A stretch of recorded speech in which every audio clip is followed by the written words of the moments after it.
تمام ساتھیوں سے گزارش ہے جو احباب کھانا کھانے اٹھائے جن کی جگہ نہیں وہ اندر آ جائیں. انشاءاللہ تھوڑی دیر حضرت کا بیان ہوگا. اس کے بعد انشاءاللہ پھر ہم کھانے سے فارغ ہو جائیں گے. بار بار موقع نہیں ملتا حضرت والا ہمارے درمیان میں ہمارے لیے 7 گھنٹوں کا سفر کر آئے ہیں. اس لیے کہ یہاں کے حالات اچھی طرح حضرت جانتے ہیں اور حضرت کے مشوروں سے حضرت سے رہبری سے اور حضرت کی ہمت افزائی سے ہم شہر میں کام کر رہے ہیں. اس لیے چلو قربانی دیے تو بہت بڑا فائدہ.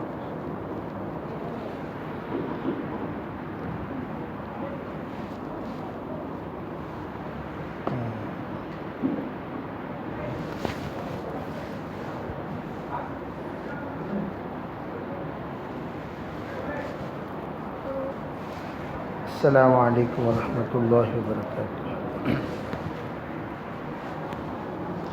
بسم اللہ الرحمن الرحیم.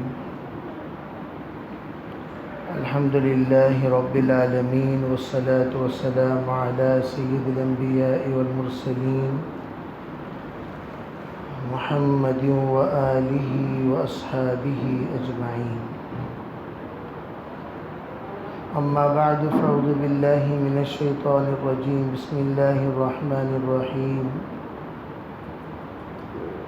ایاک نعبد و ایاک نستعین. اہدنا الصراط المستقیم.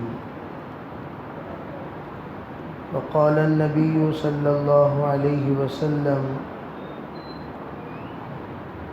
ان اللہ سبحانہ وتعالی یقول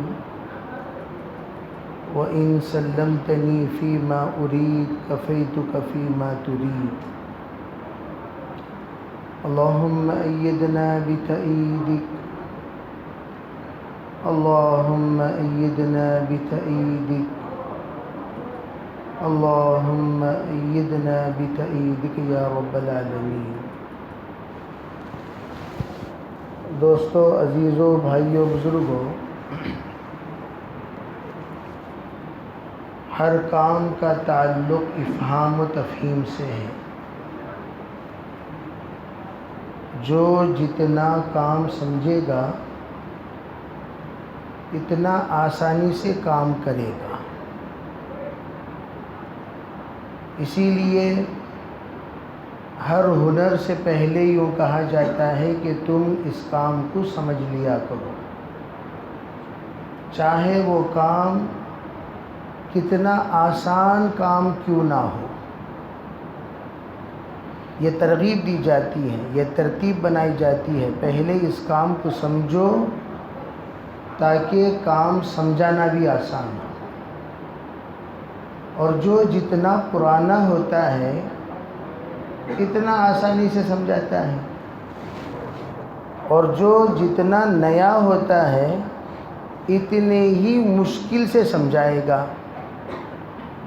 اسی لیے فرمایا کرتے تھے کہ کسی بھی چیز کو آسان کرنے کے لیے اس کے لیے آسان ترتیب بھی بنایا کرو.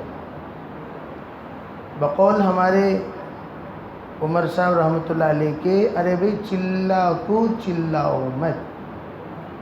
چلے کی تشکیل کرنے کے لیے چلاؤ مت. چلاؤ گے تو لوگ یوں سمجھیں گے چلہ بہت بڑا ایک پہاڑ ہے، اور لوگ یوں سمجھیں گے چلہ بہت مشکل ہے، اس لیے کہ جناب بہت چلا رہے ہیں.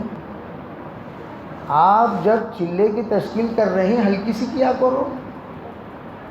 ہر چیز کو یوں کہو گے کہ بھئی چلے کو جیسے چلی ہے آسانی کے ساتھ، بہت آسان کام ہے. 3 دن کو یوں کہا کرو، جانا 1 دن ہے، آنا 1 دن ہے، رہنا 1 دن ہے. تو لوگ یسرا ولا تعسرا، بشرا ولا تنفرا. تو کام کو سمجھانے کے لیے تسہیل الفاظ اختیار کرنا بہت ضروری ہے تاکہ تفہیم میں آسانی ہو جائے.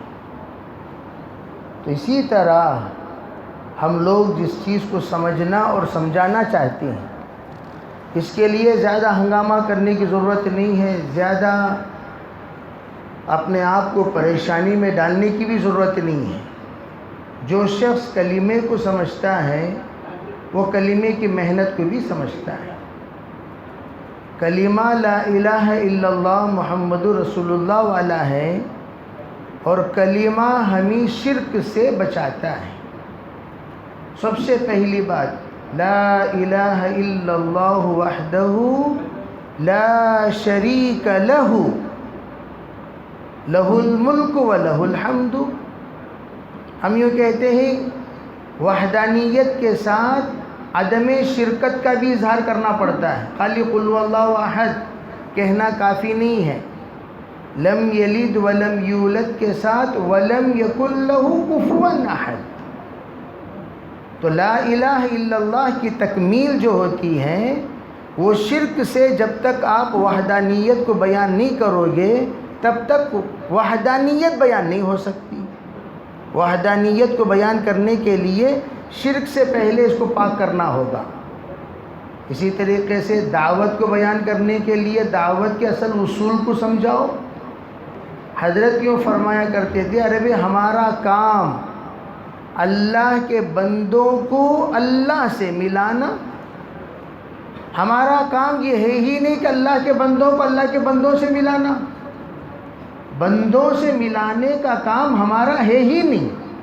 بنیادی اصول، لنخرج العباد من عبادت العباد۔ ذرا میں آپ سے اگر مولوی ہوں تو پوچھتا ہوں، من عبادت العباد کسے کہتے ہیں؟ من عبادت العباد کسے کہتے ہیں؟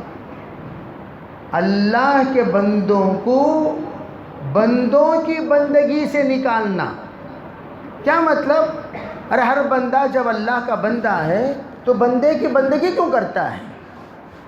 سجدہ کرنا باقی رہ گیا، رکوع کرنا باقی رہ گیا، قیام کرنا باقی رہ گیا، اس کی قرات کرنا باقی رہ گیا، پھر تو نماز اللہ کی پڑھ رہا ہے، کس کی پڑھ رہا ہے؟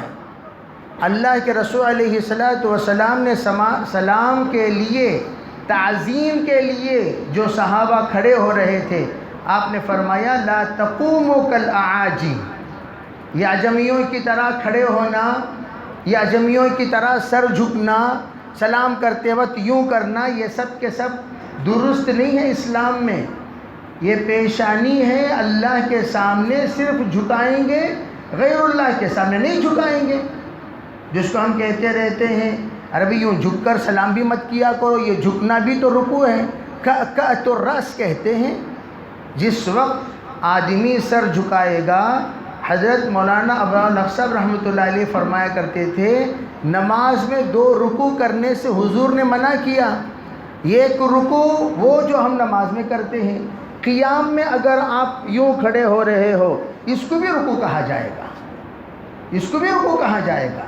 تو اسی طرح رکوع اور سجدہ جب اللہ کے لیے ہیں تو آپ بندے کے لیے رکوع کیوں کر رہے ہو، بندے کے لیے سجدہ کیوں کر رہے ہو؟ اور صرف اللہ جل جلالہ امن والہ کا ایک اصول ہے، وہ یہ کہ صرف انبیاء کو اللہ نے معصوم بنایا، انبیاء کے علاوہ کوئی معصوم نہیں۔ صحابہ اکرام کو علماء اہل سنت والجماعت محفوظ کہتے ہیں۔ انبیاء معصوم عن الخطایا، صحابہ محفوظ عن الخطایا۔ کیوں یہ جملہ استعمال کیا جا رہا ہے؟ انبیاء کو معصوم عن الخطایا، انبیاء بالکل گناہوں سے پاک اللہ تعالی رکھے گا، اللہ رکھے گا تو انبیاء رہیں گے۔ اگر صحابہ سے بھی کوئی گستاخی ہو جائے، کوئی کمی ہو جائے، کوئی پیشی ہو جائے، کوئی بات آ جائے تو فوراً نبی کے ذریعے سے اللہ تعالیٰ اطلاع دے دیتا ہے کہ فلاں سے فلاں سے فلاں سے۔ اسی کو ہم شان نزول کہتے ہیں۔ شان نزول میں صحابہ اکرام کے لیے تنبیہات ہیں، صحابہ اکرام کی تصحیح ہے، صحابہ اکرام کی اصلاح ہے۔ جب یہ دونوں انبیاء اور صحابہ اکرام سے تو تا قیامت دین کی تعلیم چلانی ہے، اس لیے حضور نے فرمایا اصحابی کلہم عدول بأیہم اقتدیتم اہتدیتم۔ یہ 2 کے علاوہ تیسرے کسی کو اللہ نے معصوم نہیں قرار دیا۔ ہم یوں کہنا کہ ان سے غلطی ہی نہیں ہو سکتی، ہم فلاں سے غلطی ہی نہیں ہو سکتی، یہ عقیدہ خود انسان کو سب سے پہلی بات گمراہ کرنے والا عقیدہ ہے. جیسے قادیانی کے سلسلے میں لوگ کہتے ہیں ان سے غلطی نہیں ہو سکتی. لوگ صدیق دیندار انجمن والے کہتے ہیں ان سے غلطی نہیں ہو سکتی. مہدوی والے کہتے ہیں ان سے غلطی نہیں ہو سکتی. دیگر فرقے والے اپنا اپنا امام جو بنا لیے ہیں وہ یوں کہتے ہیں کہ ان سے غلطی ہی نہیں ہو سکتی. اللہ کے رسول علیہ السلام کو اللہ جل جلالہ امن والہ نے باقاعدہ تنبیہ کے ساتھ یوں فرمایا وَلَا تَقُولُ لِشَيْءٍ إِنِّي فَاعِلٌ ذَلِكَ غَدًا.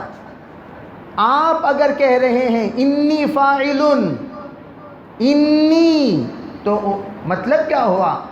سنگولر اگر آپ ضمیر اختیار کرتے میں کل کروں گا، یہ میں والا جملہ آپ اپنے طرف منسوب مت کیجئے، یہ مجھے پسند نہیں ہے، یہ مت کہیے. بلکہ کیا کہیے؟ یوں کہیے کہ انشاءاللہ اللہ چاہے گا تو ہوگا. انی فاعل ذلک غدا الا ان یشاء اللہ. ہر جملے کے ساتھ اللہ کی مشیت کو جوڑو. تو ہم یہ عرض کرنا چاہتے ہیں دعوت کی بنیادی چیز بندوں سے مت جوڑا کرو. مولانا الیاس رحمۃ اللہ علیہ کے پاس حضرت میاں جی عیسیٰ ایک جماعت کو لے کر آئے. کہنے لگے حضرت جی کہاں جا رہے ہیں؟ کہا بھئی ہم تو سفر میں نکلے. کہا حضرت ہم نے تو یہ جماعت لے کے آئے تھے آپ سے ملانے کے لیے. کہ ارے تو نے تو بیڑا غرق کر دیا. ہونا تو یہ چاہیے تھا کہ تو اللہ سے ملانے لاتا اور مجھ سے ملانے لایا. آج میں ہوں کل میں نہیں رہوں گا تو کس سے ملانے لائے گا؟ لوگوں کو کیا کہہ کر دعوت دے گا؟ چلو مولوی الیاس کے پاس، چلو مولوی الیاس کے پاس، چلو مولوی الیاس کے پاس. کل مولانا الیاس صاحب نہیں رہیں گے، کیا کہہ کر دعوت دے گا؟ تو یہ شخصیت کی طرف دعوت دینا یہ دعوت میں حرام ہے. حرمات دعوت، مکروہات دعوت، موجبات دعوت، فرائض دعوت جو کچھ ہیں اسے پہلے سمجھو. ہم سمجھتے نہیں بے فرائض دعوت کیا ہے، واجبات دعوت کیا ہے. دعوت کے کام میں صرف لگ جانے سے آدمی پرانا نہیں ہو جاتا، دعوت اس سے لگنا چاہیے. ایک ساتھی کہنے لگے آپ دعوت میں کتنے سال سے ہیں؟ کہا جی 40 سال سے ہو. تو دعوت آپ کے اندر کتنے سال سے ہیں؟ دونوں میں فرق ہے. آپ دعوت میں تو جڑے ہیں لیکن دعوت آپ کے ساتھ جڑی نہیں.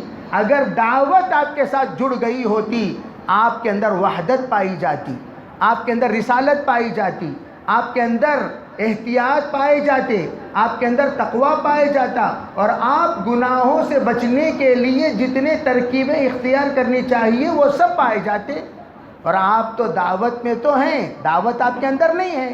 اس لیے آپ کو یہ تمیز بھی نہیں کہ یہ رکوع کرنے کا مطلب کیا ہوتا ہے، سجدہ کرنے کا مطلب کیا ہوتا ہے، شخصیت کسے کہتے ہیں اور شخصیت پرستی کسے کہتے ہیں. آج تک دنیا میں جتنی گمراہی ہوئی وہ سب شخصیت پرستی ہی سے ہوئی ہے. اور شخصیت پرستی ہمیں ہے ہی نہیں، قطعاً نہیں ہے. حضرت مولانا یوسف رحمۃ اللہ علیہ فرمایا کرتے تھے ارے بھائی میرے پاس اس وقت کھلانے کو کچھ نہیں ہے، آپ لوگ اگر اپنا مکان جانا چاہتے ہو تو چلے جاؤ، میں یہاں کھلانے کے لیے تم لوگوں کو یہاں رکھ کر تمہیں اتنی تکلیف میں نہیں رکھ سکتا. 16 ساتھی تھے مولانا یوسف رحمۃ اللہ علیہ کے. حضرت کے پیر پکڑ لے یوں کہنے لگے حضرت ہم کھانے کے لیے تھوڑی ہیں مرکز میں، کھانے کے لیے تھوڑی ہیں، ہم تو اپنی جان لے کر آپ کی خدمت میں حاضر ہوئے ہیں. جو جس طرف آپ ڈال دیں گے ہم وہاں جا کر پڑ جائیں گے. تب جا کر ان ساتھیوں کو بٹھا کر حضرت روئے تھے، تب جا کر اللہ تعالیٰ کام چلایا تھا. تو ہمارا کام کسی کی شرکت کے بغیر چلتا. اللہ کا کام اللہ کے صفات کے ساتھ چلے گا. کیا مطلب؟ کام اللہ کا. تو جناب والا نے یوں سوچا، بعض مرتبہ آدمی کو دھوکہ ہو جاتا ہے کہ اللہ کا کام ان کو تو توحید اترا یا نہیں اترا اللہ جانے.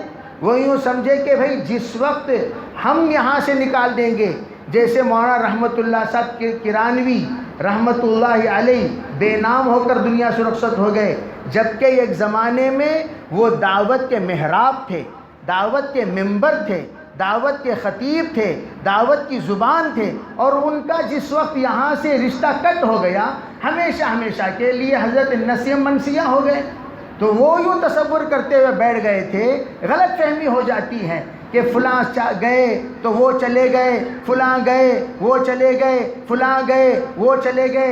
ان کے دماغ میں یہ بات تھی کہ یہ چار دیواری میں جو رہے گا اسے عزت ملے گی، احترام ملے گا، مقام ملے گا، مرتبہ ملے گا، تو ان کے دماغ میں خود دعوت گھسی نہیں۔ دعوت کا تعلق جگہ سے نہیں ہے، دعوت کا تعلق اشخاص سے نہیں ہے، دعوت کا تعلق مساجد سے نہیں ہے، دعوت کا تعلق محنت سے ہے۔ محنت، دعوت کا تعلق نبوت والی محنت سے ہے، اور نبوت والی محنت کسی جگہ کے محتاج نہیں ہے۔ وہی کعبۃ اللہ جو اس وقت ہمارا قبلہ ہے، اسی کعبۃ اللہ کو دیکھ کر سرکار دو عالم صلی اللہ علیہ وسلم روتے ہوئے نکلے تھے۔ کیا آپ وہ زمانہ بھول گئے؟ اللہ کے رسول 2 قدم آگے رکھ رہے ہیں، پیچھے مڑ کر دیکھ رہے ہیں، 2 قدم آگے رکھ رہے ہیں، پیچھے مڑ کر دیکھ رہے ہیں، 2 قدم آگے رکھ رہے ہیں، پیچھے مڑ کر دیکھ رہے ہیں۔ ایسا سرکار کعبے سے جدا ہو رہے تھے جیسے اپنے ماں سے کوئی بچہ جدا ہوتا۔ لیکن اللہ نے اِنَّا فَتَحْنَا لَكَ فَتْحًا مُبِينًا، او نکلنے والو، فتح تمہارے پاس ضرور ہے، لیکن شرط یہ ہے کہ ہم جو کہتے ہیں وہ کیا کرو۔ سرکار بے یار و مددگار وہاں سے ہجرت فرما کر آج بھی وہ طریق الہجرہ جہاں پر سے ہم لوگ مکے سے مدینہ جاتے ہیں وہ شہادت دے سکتے ہیں، بے یار و مددگار آپ وہاں سے نکلے تھے، لیکن مدینے کو اللہ نے مرکز بنا کر بتایا۔ تو ہمارے کام کے اعتبار سے مراکز اصل نہیں ہوتے، کام اصل ہوتا ہے۔ فلاں مرکز نامدار ہے، نامدار جگہ پر کام بھی ہوگا، کوئی ضروری نہیں، نام کے جگہ پر کام ہونا کوئی ضروری نہیں۔ کتنے ایسے مراکز ہیں اللہ نے اس کو نسیم منسیہ کر دیا، اللہ نے نیست و نابود کر دیا۔ تو اس لیے میرا عزیز بھائیو، دعوت کا کام کا جو اختلاف ہے یہ اصولی اختلاف ہے، فقہی اختلاف ہے، یہ اختلاف اسلام اور کفر کا اختلاف ہے۔ میں آپ کو آج اس لیے کہ میری ٹرین 9:30 بجے ہے، میں صرف اور صرف چند باتیں آپ کو بتانے کے لیے آیا، ورنہ یہاں آ کر کوئی خاص دعوت میں حاضری دینے کا مقصد نہیں ہے۔ چند باتیں بتانا ہم پر فرض ہے، ان فرائض کی ادائیگی کے لیے ہماری حاضری ہوئی ہے۔ میں یہ عرض کرنا چاہتا ہوں کہ دعوت کا کام اس کا تعلق چند امور پر موقوف ہے۔ جس وقت ہمارے اصول اکابر ثلاثہ، اور آپ کو معلوم ہونی چاہیے مولانا الیاس رحمۃ اللہ علیہ پر کوئی کام کا الہام نہیں ہوا، اللہ کے رسول نے اشارہ تو فرمایا تم سے کام لیا جائے گا۔ حضرت مدنی کے بھائی نے یوں کہا تھا، حضرت آپ چلے جائیے، اللہ کے رسول کا اشارہ ہے کام لیا جائے گا، اللہ جو لینے والا ہے وہ لے گا۔ جب یہاں تشریف لائے تو حضرت پر اللہ نے یہ ترتیب کار کھولا، لیکن ترتیب کار کھولنے کے بعد اپنے اس ترتیب کار کو حضرت نے الہام سے تعبیر نہیں فرمائی، وحی سے تعبیر نہیں فرمائی۔ مولانا عبید اللہ صاحب رحمۃ اللہ علیہ کے صحبت یافتہ اس بات کی شہادت دے سکتے ہیں، مولانا عبید اللہ صاحب رحمۃ اللہ علیہ کو بلایا کرتے تھے، اپنے موجودہ علماء اکرام کے سامنے مذاکرہ کیا کرتے تھے۔ آج بھی وہ وقت وہ جگہ موجود ہے، اگر آپ میرٹھ جائیں وہ تہ خانے کی آپ زیارت کر سکتے ہیں، جس تہ خانے میں 7 علماء اکرام حضرت مولانا الیاس رحمۃ اللہ علیہ کے ساتھ بیٹھ کر 3 دن کا مذاکرہ کیا ہے۔ اور مذاکرہ کس بات کا کیا؟ میں یہ کام جو کرنے والا ہوں، یہ جو کام اللہ نے مجھ پر کھولا ہے، یہ جو ترتیب مجھ پر آئی ہے، اس سلسلے میں اگر تمہیں کوئی بات کہنا ہے، تصحیح کرنا ہے، اس کی ترتیب بنانی ہے، میں مشورے کے لیے بیٹھا ہوں، مجھے ذرا آپ بتائیں۔ تو علماء بتائیں، یہ کرو، ایسا کرو، ویسا کرو۔ آج عوام یوں سمجھتے ہیں علماء کو کیا بھی معلوم کام، تم نہ کیا معلوم، تم نہ ناڑا بنانا جو سکھائے ہیں وہ علماء سکھائے ہیں۔ تم لوگوں کو لباس پہننا جو سکھائے ہیں وہ علماء سکھائے ہیں. تم لوگوں کو اس وقت دعوت کا کام جو عطیتاً دیا گیا ہے وہ علماء دیے ہیں. تو اس لیے اس بات پر آپ حضرات توجہ دیں کہ جس وقت علماء نے تمہیں عطا کیا، کہاں سے عطا کیا وہ میں بتانا چاہ رہا ہوں. احسان سمجھو علماء کرام کا. یہ الگ چیز ہے کہ ہم لوگ ہر ایک کو الگ الگ تقسیم کار کر دیتے ہیں. جیسے کہ احناف بھی برحق ہیں، شافعی بھی برحق ہیں، مالکی بھی برحق ہیں، حنبلی بھی برحق ہیں، کوئی کسی پر اعتراض نہیں کرتا. اسی طرح ہمارے اکابر مدارس والوں کا، خانخواہ والوں کا، تبلیغ والوں کا اور اس کے علاوہ دیگر تنظیم والوں کا، جمعیت والوں کا آپس میں ایسا اتحاد، ایسا اتفاق، ایسی محبت. حضرت مولانا الیاس رحمۃ اللہ علیہ کو جب اطلاع ملتی حضرت حسین احمد مدنی کا پاس کے قریے میں جلسہ ہے، حضرت مولانا مدنی کو جب اطلاع ملتی ارے حضرت جی مولانا الیاس یہاں پاس کے قریے میں آئے ہوئے ہیں، حضرت اپنے مریدین سے کہتے ارے بھائی چلو ہم مولانا الیاس کے جلسے میں جاتے ہیں. تو وہ یوں کہتے ارے بھائی چلو مولانا مدنی کے جلسے میں جاتے ہیں. دونوں وہاں سے چل پڑتے. آپ جانتے ہیں اس وقت نہ تار کا سلسلہ نہ خط کا سلسلہ، اتنے جلدی میں کیسے ان دونوں کے درمیان کنیکشن ہو سکتا ہے، نہ میسیجز نہ فون، لیکن روحانی تعلق دونوں میں ایسا تھا. کئی مرتبہ ایسا ہوا ہے ایک ہی اسٹیج میں جماعت اور جمعیت کا پروگرام ہوا ہے. میں آپ کو کیوں بتانا چاہتا ہوں، یہ چلتے چلتے لوگوں نے یوں سمجھ گیا جماعت بالکل الگ، جمعیت بالکل الگ، مدارس بالکل الگ، خانقاہ بالکل الگ. ایسا ہرگز مولانا الیاس رحمۃ اللہ علیہ نے اپنی زندگی میں تفریق کے ساتھ کام نہیں کیا.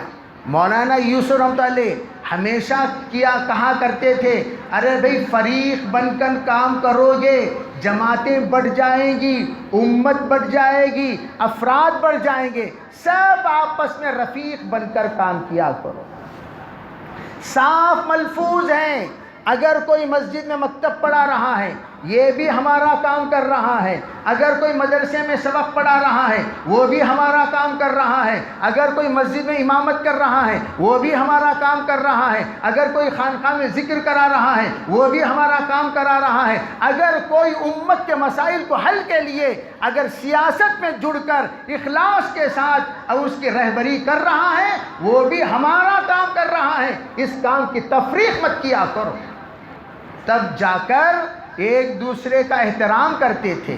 حضرت نے اصول بتائی جب خصوصی ملاقات میں پہلے جایا کرو اس علاقے کے علماء سے ملا کرو، بزرگوں سے ملا کرو، صاحب نسبت سے ملا کرو تاکہ تمہارے سلسلے میں وہ بھی فکر مند رہیں، ان کی تائید تمہارے ساتھ شامل حال ہو جائے. تو تب جا کر کام عروج میں آیا. اور یہ جو 6 نمبر بولتے رہتے ہو، یوں کہتے ہو کہ بھائی یہ 6 نمبر ہے 6 نمبر. اچھا 6 نمبر دیا کس نے؟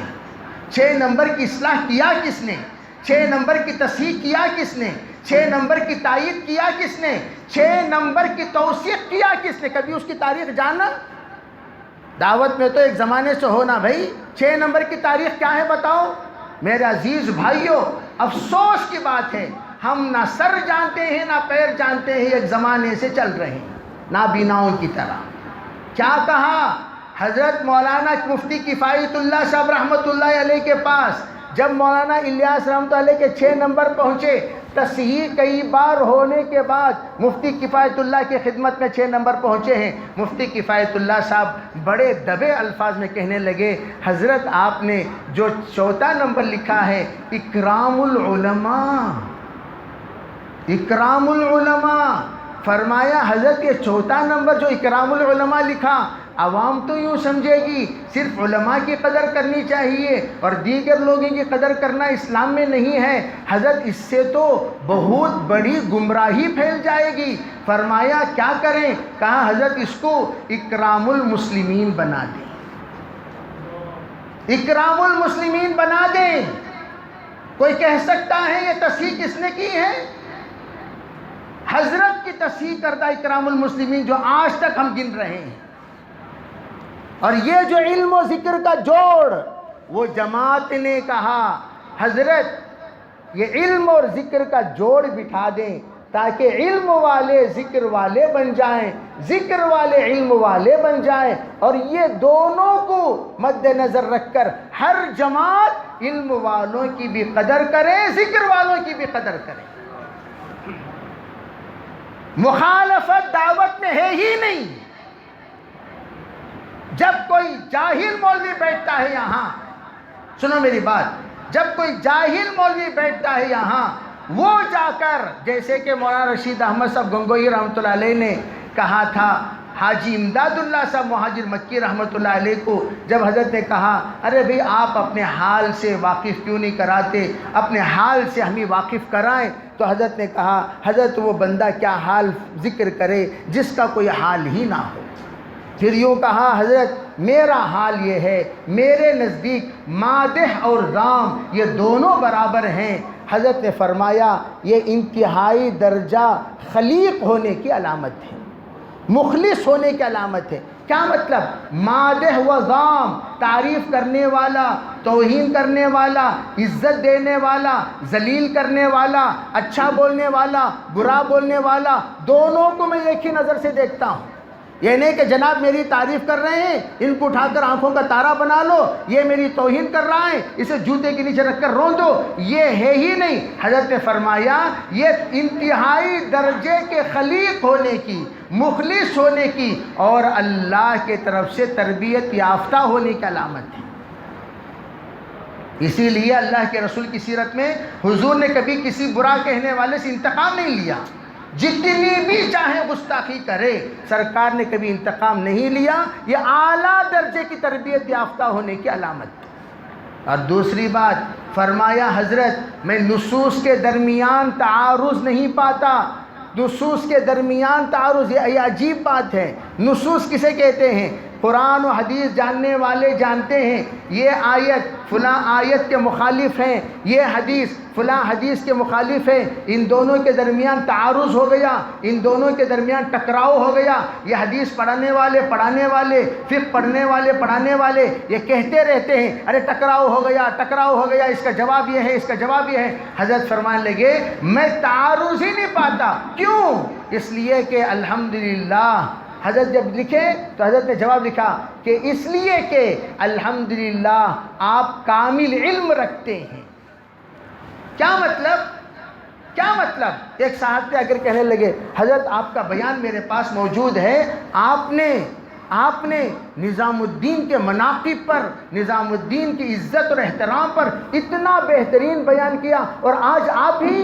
میں نے کہا ارے بھائی آپ اس بیان اور اس بیان میں فرق نہیں ہے۔ آج بھی ہم وہ مقامات جہاں پر دعوت کا کام ہو رہا ہے، وہ مقام جہاں امت کی حفاظت کی محنت چل رہی ہے، وہ مقام جہاں امت کے ایمان اور اعمال کی حفاظت کے سلسلے میں مشورے ہو رہے ہیں، آج بھی ان مقامات کا وہی مقام ہے جو مقام میں نے بیان کیا۔ میں نے کہا سنو، اللہ کے رسول علیہ السلام نے کسی چار دیواری مسجد زرار ڈھانے کو کہا۔ اب پوچھو کیوں ڈھانے کو کہا؟ تو لوگ یوں کہیں گے وہاں بیٹھ کر امت کو ڈھانے کی اسکیمیں چلائی جاتی تھی، امت کو تباہ کرنے کی باتیں کی جاتی تھی۔ حضرت جبریل نے آ کر کہا اگر آپ جائیں گے اوپر سے چٹان گرانے کا ان لوگوں نے پلان ڈال رکھا ہے، آپ ہرگز نہ جائیں۔ اللہ کے رسول کو جب اطلاع مل گئی یہ مسجد زرار ہیں تو حضور نے فرمایا فوراً جا کر اسے ڈھا دیا کرو۔ کیا آپ یہ کہہ سکتے ہیں حضور نے مسجد ڈھا دی؟ حضور نے وہ فتنے کا مرکز کے سلسلے میں آپ نے وہ بات کہی، ورنہ مناقب تو ہر چیز کی ہے ہی۔ ہم کہتے ہیں آج بھی ہم اصول پر گفتگو کرتے ہیں، اور میں آپ کو یہ بتا دوں میں جو اس سلسلے میں مخالفت شروع کیا چند ان باتوں میں جو باتیں ایمان اور عقائد سے ٹکرا رہی ہیں وہ آج کل سے نہیں ہیں، 90 پر 8 سے ہیں۔ کب سے ہیں؟ آپ یوں نہ سمجھیے کہ 2014 سے مولانا کو کچھ پتہ چلا ہوگا، نہیں، میں تو طفل مکتب ہوں، چھوٹا سا بچہ ہوں، آپ حضرات کے تجربے کے سلسلے میں کوئی حیثیت نہیں ہے۔ 98 سے اللہ کا احسان ہے، شکر ہے، اللہ کا کرم ہے میں جناب والا کا نہ کوئی بیان سنا، نہ ان کا بیان نقل کرتا ہوں، نہ کبھی اس کے بیان کے سلسلے میں حوالہ دینے والوں کو یوں ہی رہنے دیتا ہوں۔ بڑی عاجزی اور حکمت کے ساتھ اپنے ساتھیوں کو ایسا ان کے بیان سے نکال کر لے جاتا تھا جیسے مسکے سے بال نکال کر لے جاتے۔ جب پتہ چلتا جناب والا کا بیان ہے، اس سے پہلے ہماری ایک ترغیبی بات ہوتی، بھئی اس وقت بٹھا کر ان کا عقیدہ خراب کرنے سے بہتر یہ ہے ان کو قبرستان لے جایا جائے، ان کو درگاہ دکھا دیا جائے، ان کو فاتحہ پڑھوا دیا جائے، تاکہ یہ لوگ کسی نہ کسی کنت نہیتکم عن زیارت القبور فزورها عبرت حاصل کرنے کی جگہ چلے جائیں۔ اور ان ساتھی جن کو میں جماعت میں لے جانے والا ہوں، میں جماعت میں لے جانا بیرون ہو یا اندرون ہو، مستورات ہو یا دیگر کوئی، میں جن کو جماعت میں لے جانے والا ہوں وہ لوگ یہ سن کر دماغ خراب کرتے ہوئے میرے ساتھ نہ چلیں۔ اللہ کا شکر ہے ہم جو بھی میرے ساتھ چلے ہیں وہ اس بات کو اچھی طرح جانتے ہیں، 90 پر آج سے میری زندگی میں کبھی کسی قول نہ نقل کرنے دیا، نہ ہی الحمدللہ خود اسے سننے دیا۔ تو یہ دو باتیں تو الحمدللہ حیات الصحابہ میں بستر اور جگہ پکڑنے کے چکر میں ہم ایسے لگا دیتے تھے کہ لوگ ان تمام مصروفیات میں ان تمام باتوں سے محفوظ رہ جاتے تھے۔ ہم یہ کہنا چاہتے ہیں کہ یہ اصل جو مسئلہ میں نے بیان کرنا شروع کیا وہ حضرت رحمۃ اللہ علیہ نے علماء سے ہر بات کا مشورہ، گشت کا مشورہ بھی علماء سے۔ حضرت مولانا الیاس رحمۃ اللہ علیہ کا ایک اصول تھا، حضرت جب بھی کوئی بات سنتے یا کوئی بات ان کو سمجھ میں آتی، ایک تو یہ ہے مولانا عبید اللہ صاحب کو بلا کر پوچھتے تھے، حضرت یہ جو بات میں کہنا چاہ رہا ہوں آپ اس کو قرآن و حدیث کی روشنی میں تلاش کیجئے۔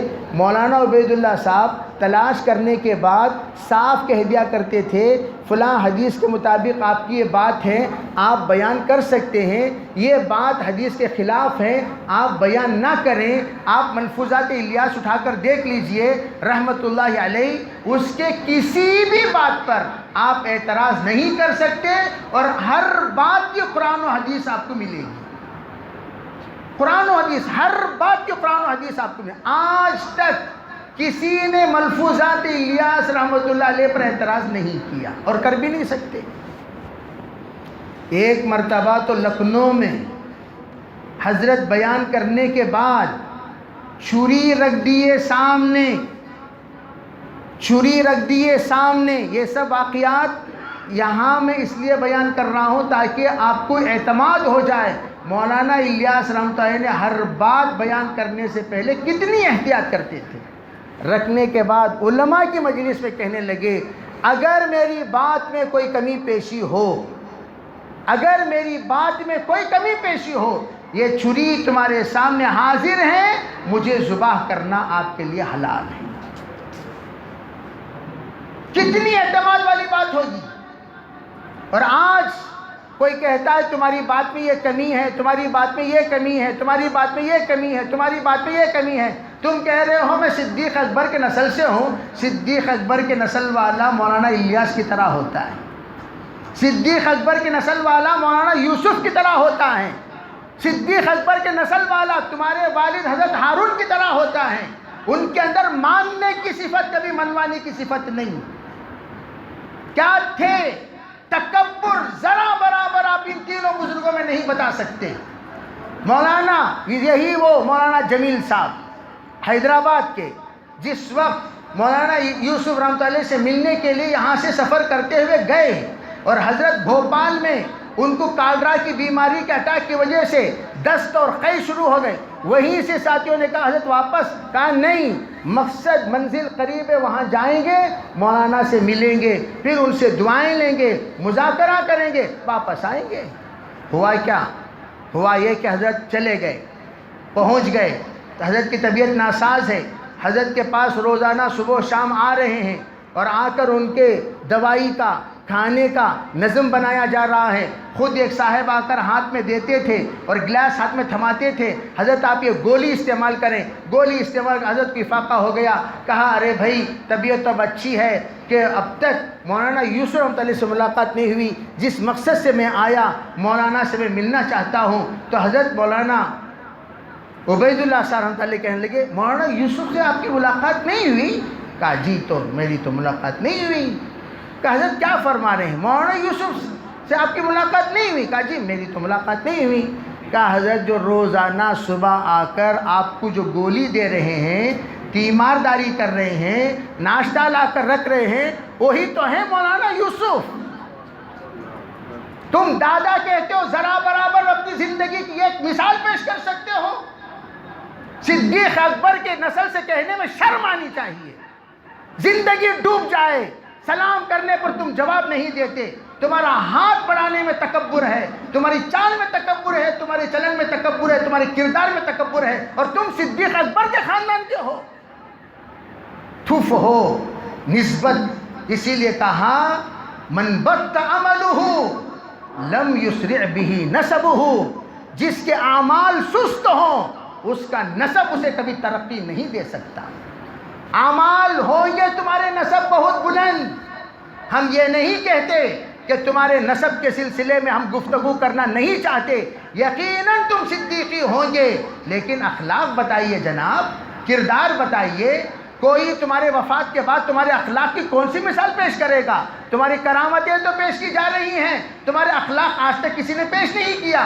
تاریخ بتا دے اٹھا کر، کسی نے یوں کہا ہو کہ یہ اخلاق کے ساتھ پیش آئے ہیں، انہوں نے میری خدمت کی، بلکہ اس کا الٹا وہ دستگیر آج بھی زندہ ہے جس نے جناب کی خدمت میں 2 ماہ تھا جب اتنے بڑے بڑے صندوق لے جا کر گھر پہنچایا کرتا تھا اور غلام کی طرح کھڑا رہتا تھا، اور چاکلیٹ کے بڑے بڑے ٹن لے جا کر گھر میں رکھنے والے جناب جب چاکلیٹ گن رہے تھے، کوئی خادم جب دیکھ رہے تھے، یہ نگرانی چل رہی تھی، یوں ڈانٹ کر کہا فقیروں کی طرح کیا دیکھ رہے ہو، چلو اپنا کام کرو۔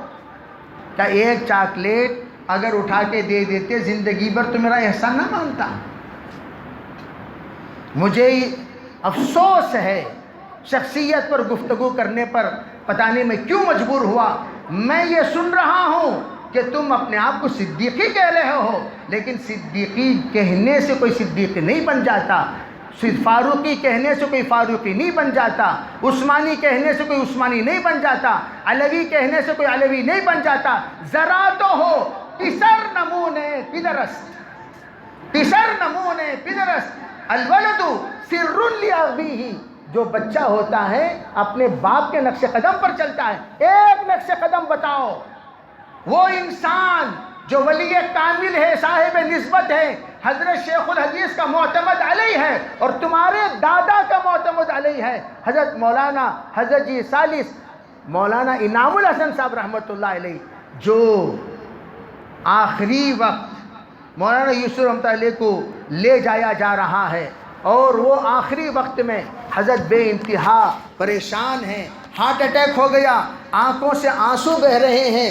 حضرت مولانا انعام صاحب رحمۃ اللہ نے تسلی دیتے ہوئے کہا حضرت آپ نہ گھبرائیں، اللہ کے ساتھ اللہ تعالیٰ عافیت کا معاملہ کرے گا۔ اس وقت آخری جملہ مولانا یوسف رحمۃ اللہ نے فرمایا مولانا مجھے اپنے آخرت کے بارے میں ڈر لگ رہا ہے۔ حضرت نے تسلی دی آپ مت گھبرائیے، آپ مت گھبرائیے۔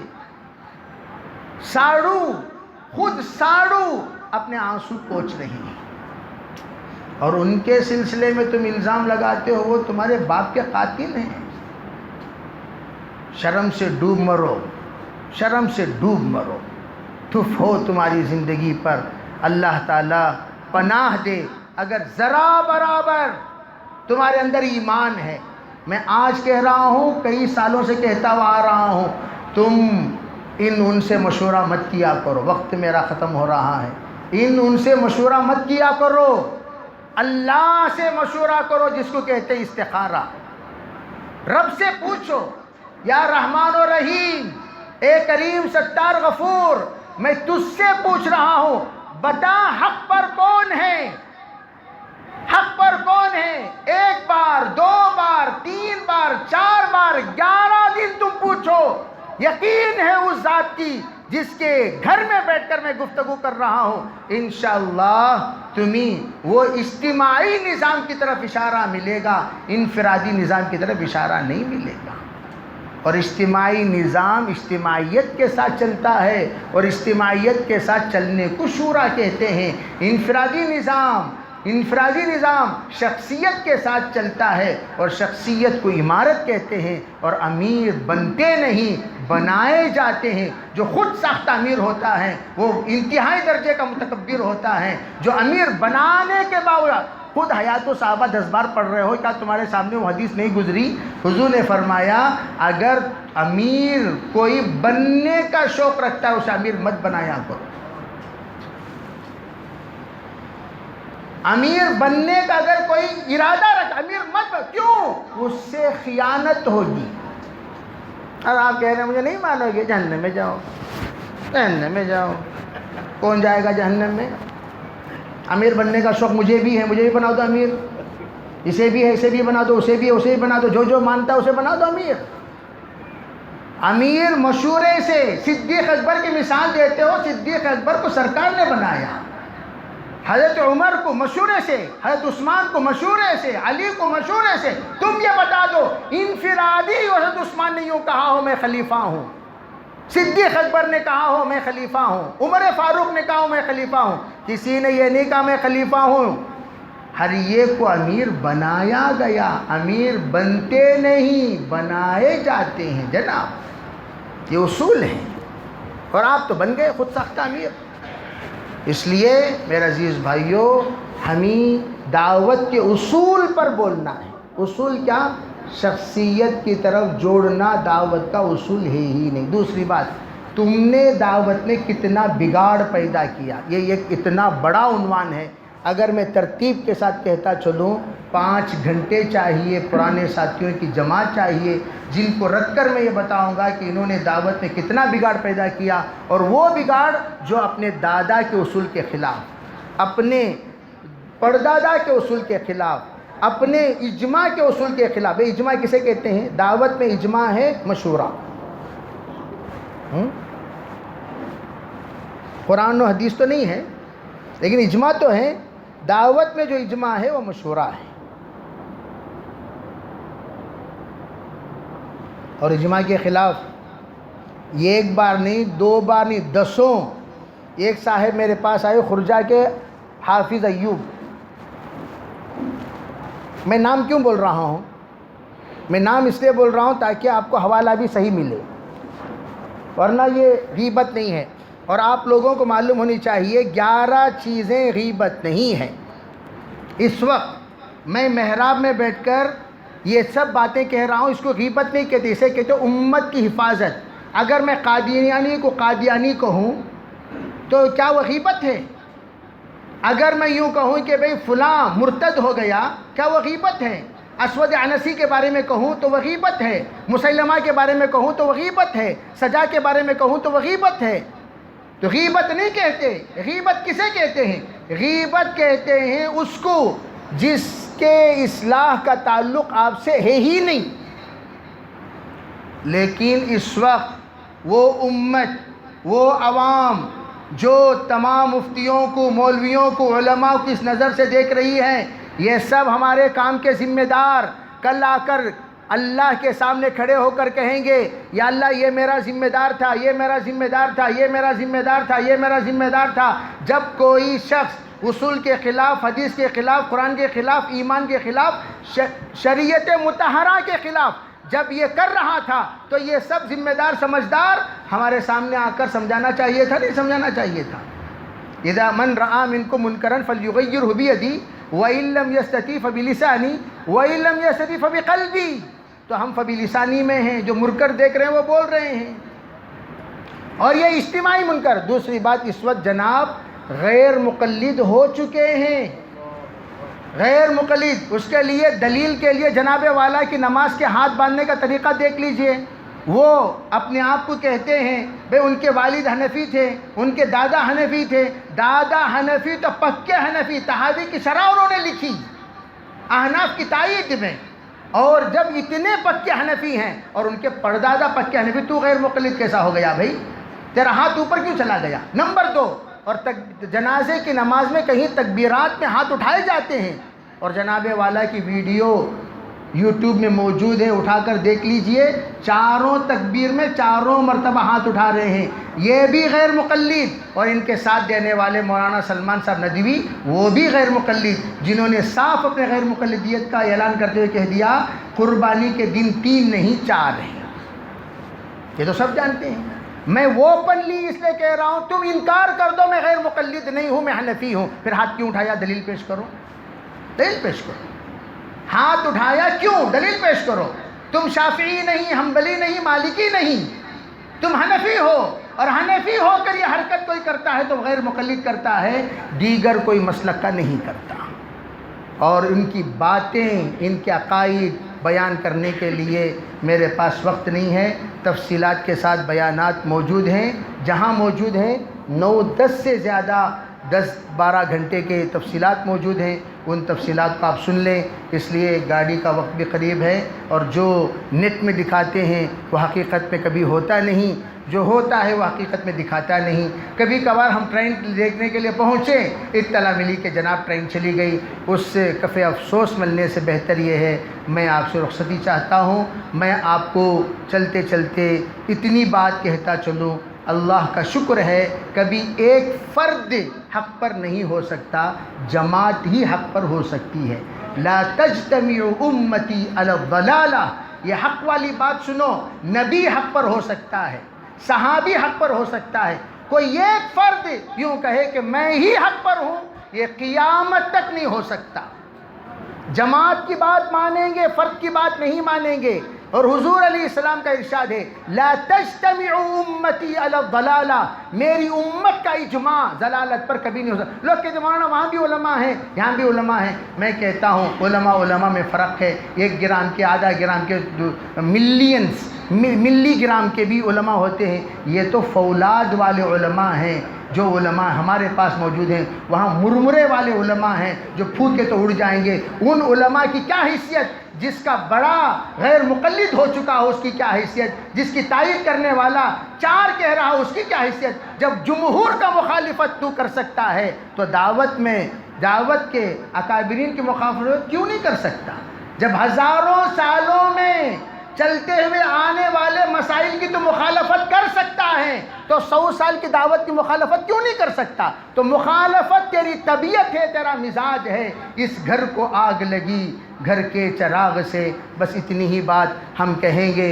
اس لیے اللہ نے الحمدللہ ہمارے اکابر جب یوں چاہے بھائی تمہیں کیا چاہیے، کہا مجھے مرکز چاہیے، مجھے مکان چاہیے، مجھے نام چاہیے، فرمایا آپ کو نام چاہیے، ہمیں کام چاہیے، ہم کام کو لے کر جاتے ہیں، آپ نام کو لے کر رکھ لیجئے۔ تو وہ نام نظام الدین نظام الدین نظام الدین نظام الدین نام رکھ لیجئے اور اچھی طریقے سے بسا لیجئے۔ تمام نسلوں میں نظام الدین نظام الدین نظام الدین نام رکھتے رہیے، کون منع کرتا ہے؟ لیکن ہمیں کام چاہیے۔ ہم کہتے ہیں مولانا الیاس کا کام وہاں نہیں یہاں ہے، مولانا یوسف کا کام وہاں نہیں یہاں ہے، مولانا انعام کا کام وہاں نہیں یہاں ہے۔ جو کام چاہتا ہے وہ یہاں آئے، جو نام چاہتا ہے وہ وہاں جائے۔ جزاکم اللہ خیرن جزا۔ اس لیے سب نیت کریں، ارادے کریں، انشاءاللہ ہم کام سمجھ کر کریں گے انشاءاللہ۔ اللہ تعالیٰ عافیت تمام بلا فرمائے۔ لک الحمد و لک الشکر۔ اللہم صلی علی سیدنا محمد وعلی آل سیدنا محمد وبارک وسلم۔ اللہم ارنا الحق حقا وارزقنا اتباعہ وارنا الباطل باطلا وارزقنا اجتنابہ۔ اے اللہ ہم میں سے ہر ایک کو تو معاف فرما۔ یا اللہ تو نے ہمیں بہت بڑا قیمتی کام عطا کیا، لیکن یا اللہ اسلام کے دشمنوں نے، ایمان کے دشمنوں نے، امت کے دشمنوں نے اس کام کو بگاڑ دیا، تباہ کر دیا، نیست و نابود کر دیا، حقیقت کو مٹا دیا، روحانیت کو نکال دیا۔ یا اللہ تو یہ کام تیرا کام ہے، تو اپنے کام کی حفاظت کرنا اچھی طرح جانتا ہے. یا اللہ تو اپنے کام کی حفاظت کر لے, حفاظت کرنے والے رجال کو پیدا فرما دے. یا اللہ حفاظت کرنے والے رجال کو پیدا فرما دے, ایسی زبان دے دے جو یہ کام کو سمجھا سکے, ایسا ذہن دے دے جو یہ کام کو سوچ سکے, ایسا دل دے دے یہ کام کو سنبھال سکے, ایسا بدن دے دے یہ کام کو لے کر دنیا کے کونے کونے میں چل سکے, ایسی صحت دے دے کہ اس کے لیے ہم قربان ہو سکے, ایسا مال دے دے جو اس کام کے لیے ہم کھپا سکے. یا اللہ اپنے فضل کا, کرم کا, رحم کا معاملہ فرما. جتنے حاضرین ہیں سب کے جائز مرادوں کو پورا فرما. جماعتیں یا اللہ چپے چپے محنت فرمانے کے بعد اس علاقے کو آباد کرنے کی کوشش کی ہے. یا اللہ تو ہر ایک کے اخلاص اور محنت کو اچھی طرح جانتا ہے. پروردگار اپنے فضل کا, کرم کا, رحم کا, عفو کا معاملہ فرما کر یا اللہ ان کے نقل و حرکت کو قبول فرما کر, جہاں جہاں گئے جن جن کو دیکھا سب کے ہدایت کے فیصلے فرما. یا اللہ اس جگہ میں انقلاب عظیم لانے کے لیے اس مجلس کو یا اللہ سبب بنا لے, اس مجلس کو سبب بنا لے. یا اللہ جس کے حق میں تو نے ہدایت رکھی ہے اسے صحیح رہبری کر دے. یا اللہ جس کے حق میں تو نے ہدایت نہیں رکھی اس کے فتنے سے امت کو بچا لے, اس کے فتنے سے امت کو بچا لے. یا اللہ تیرے نبی کی امت ہے, یا اللہ اس امت کی حفاظت ہماری ضرورت ہے, ہماری محنت ہے, ہماری دعوت ہے. یا اللہ اس امت کو بچانے کے لیے در در جا کر یا اللہ محنت کرنے کی ہمیں توفیق عطا فرما. رحم کا, کرم کا, عفو کا, درگزر کا معاملہ فرما. تیرے اکابرین, تیرے نیک برگزیدہ بندے جو اس وقت خیر کے لیے ان کی جو بھی دعائیں مانگے ہیں سب ہمیں عطا فرما. جن شرور سے پناہ مانگی سب سے پناہ نصیب فرما. اپنے فضل سے ہماری دعاؤں کو قبول فرما. ربنا تقبل منا ما كان صالحا وسنا ما كان فاسدا برحمتك يا ارحم الراحمين.